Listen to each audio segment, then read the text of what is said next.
आज हम I Value Info Solution Limited IPO के बारे में बात करने जा रहे हैं। ये कंपनी का हमें पहले डिटेल्स देखते हैं, फिर आईपीओ के बारे में देखते हैं। सबसे पहले हम कंपनी की बात की जाए तो कंपनी इनकॉर्पोरेटेड है 2008 में इनकॉर्पोरेटेड। इनका टोटल जो वर्क होता है वो आईटी सेक्टर के रिगार्डिंग होता है।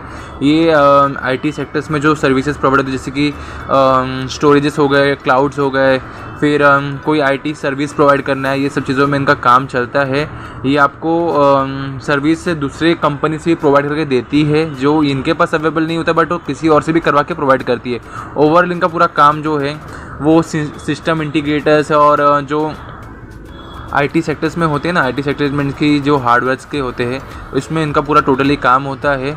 और इनका अगर बताया जाए कि availability all over the India, तो इनका मेजर जो हेड क्वार्टर बेंगलोर में है और 8 लोकेशंस में इनके across the head quarters availability है। ऑपरेशन इनका जो ऑपरेट होता है इंटरनेशनली वो सिंगापुर, बांग्लादेश और श्रीलंका में और यूएई, कंबोडिया एंड केन्या में होता है।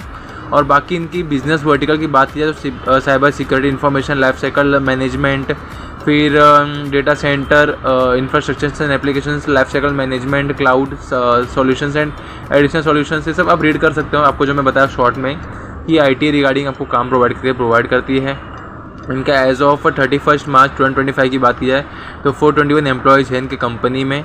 और आज के टाइम पे देखा जाए तो काफ़ी अच्छा कंपनी परफॉर्म कर रही है, क्योंकि ये सेक्टर भी आज के टाइम पे बहुत अच्छा परफॉर्म कर रहा है। तो फॉर श्योर ये कंपनी में अच्छा परफॉर्म करती रहेगी। इनका कॉम्पिटिटिव स्ट्रेंथ की बात की जाए तो बहुत अच्छा फास्ट ग्रोइंग टेक्नोलॉजीज़ के सॉल्यूशंस प्रोवाइड करती है, बहुत फटाफट अपनी सर्विस प्रोवाइड करके उनको अच्छे से मैनेज करके देती है। इनके जो पोर्टफोलियोज है वो बहुत डाइवर्सिफाई है, काफ़ी ज़्यादा सर्विसेज प्रोवाइड करती है। इनके इंडिया में भी और आउट ऑफ इंडिया भी काफ़ी अच्छे रिलेशनशिप्स है, ओईएम रिलेशनशिप्स है, और बहुत सारे एरियाज़ को फोकस करते हैं। एरिया सेगमेंट्स की बहुत सारे चीज़ों को ये फोकस करते हैं। और अगर बात की जाए कि इनका जो नेटवर्क है तो वो काफ़ी ज़्यादा एक्सपांडेड है और लार्ज है, मतलब इनका availability all over the India में बहुत अच्छा है और इंटरनेशनल भी बहुत अच्छा है इनका ऑपरेट होता है। और इनके पास जो टीम है वो बहुत अच्छे एक्सपीरियंस के साथ है, लीडरशिप बहुत अच्छा है उनका, ठीक है। बाकी अगर बात की जाए आईपीओ के बारे में, आईपीओ स्टार्ट होगा 18 सितंबर को, 22 को लास्ट डे होगा अप्लाई करने के लिए। ₹2 पर शेयर इसका फेस वैल्यू है। प्राइस में 284 to 299 का है। लॉट साइज़ 50 शेयर्स का है, 1 लॉट में 50 शेयर्स होंगे। टोटल इशू साइज़ 560 करोड़ का है और बीएससी एनएससी में लिस्टिंग होने वाला है, ओके। और आईपीओ साइज़ की बात की जाए, आईपीओ साइज़ बोला सॉरी, और टेंटेटिव अलॉटमेंट देखा जाए 23 को होगा सितंबर। 24 को आपको रिफंड हो जाएगा अगर अलॉटमेंट नहीं मिला हो। 24 को आपको डीमेट में क्रेडिट हो जाएंगे शेयर्स अगर आपको अलॉटमेंट मिला हो। 25 को लिस्टिंग डे होगा इसका, ओके। बाकी इसमें क्यूआईबीज़ को 50%, रिटेल्स के लिए 35% और एचएनएस के लिए 15% है। और प्रमोटर्स का पहले यहाँ पे ऑलमोस्ट 40% के आसपास था, उसके बाद अब इनके पास रह जाएगा 32% के आसपास, ओके। अब अगर बात की जाए इनके आईपीओ के फाइनेंशियल्स के बारे में, तो फाइनेंशियल्स अगर देखा जाए तो स्लाइटली एसेट्स इंक्रीज होते हुए हमें दिख रहा है। और पैट मार्जिन और टोटल इनकम की बात की जाए तो यहाँ पे देखिए हमने आईपीओ सेंट्रल में भी बहुत अच्छा इन्होंने मार्जिन दिखाते हैं।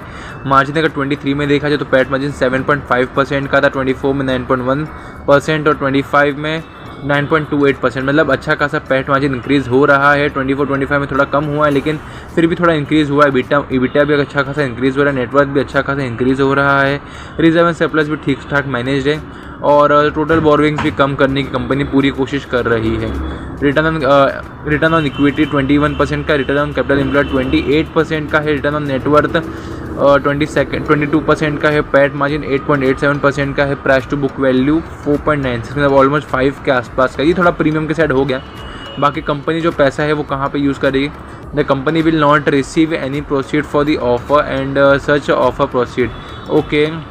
ओवरऑल अगर देखा है तो कंपनी ने ये पैसा कहीं उनके पास रिसीव नहीं हो रहा है, कहीं और प्रोसीजर में जा रहा है, ये मेंशन करके रखा है। बाकी अगर वैल्यूएशन की बात की जाए तो एक बार के लिए अपन इनका पीयर कंपैरिजन देख लेते हैं। पीयर कंपैरिजन के हिसाब से यहाँ पे मल्टी कैम करके कोई कंपनी है, उनसे इनका पीयर कंपैरिजन हो रहा है। पी रेशियो देखा तो पी में तो इनका ज़्यादा ही है, अर्निंग पर शेयर कम है। रिटर्न ऑन नेटवर्थ भी ऑलमोस्ट सेम ही है। नेट एसेट वैल्यू 77 का है, रिवेन्यू 922। कंपैरिजन में बात की जाए तो वैल्यूएशन सामने वाली कंपनी से बहुत ज़्यादा उन्होंने लेके रखा है और एवरेज भी नहीं बन रहा है, बहुत ज़्यादा ही डबल पी, ऑलमोस्ट डबल, मतलब 8 रेशियो ज़्यादा है। 8 मीन्स की ज़्यादा ही है यार, मतलब यहाँ पे तो ज़्यादा है और प्राइस टू बुक वैल्यू भी थोड़ा ज़्यादा लग रहा है। ओवरऑल थोड़ा तो ओवर वैल्यूड लग रहा है। एक बार अपन इनका ग्रे मार्केट में देख लेते हैं, ये अराउंड 4 to 5% से ज़्यादा ही होगा।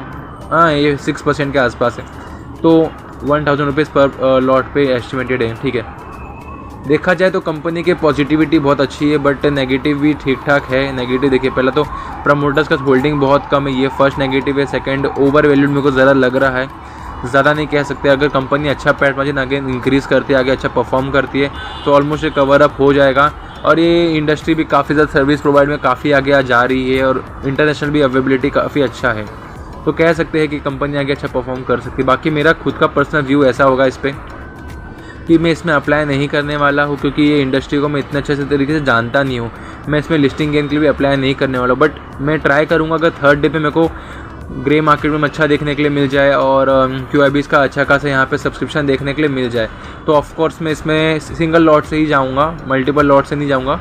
बट मैं इसमें इतना अग्रेसिवली नहीं जाने वाला हूँ, और लॉन्ग टर्म के बेसिस पे तो अभी मैं इसमें इंटरेस्ट नहीं लेना चाहता हूँ, क्योंकि थोड़ा वैल्यूएशन मेरे को ज़्यादा लग रहा है। प्राइस में करेक्शन आए या फिर आगे कंपनी अच्छा परफॉर्म करे, तो हो सकता है कि एवरेज हो जाए पी रेशियो और प्राइस टू बुक वैल्यू, तो मैं लॉन्ग टर्म के लिए तब सोचूंगा। लेकिन अभी तो मैं इस इंडस्ट्री से इतना वो नहीं हूँ, मतलब इतना कनेक्टिविटी नहीं है मेरा, तो मैं इतना इंटरेस्टेड नहीं हूँ इस IPO के लिए।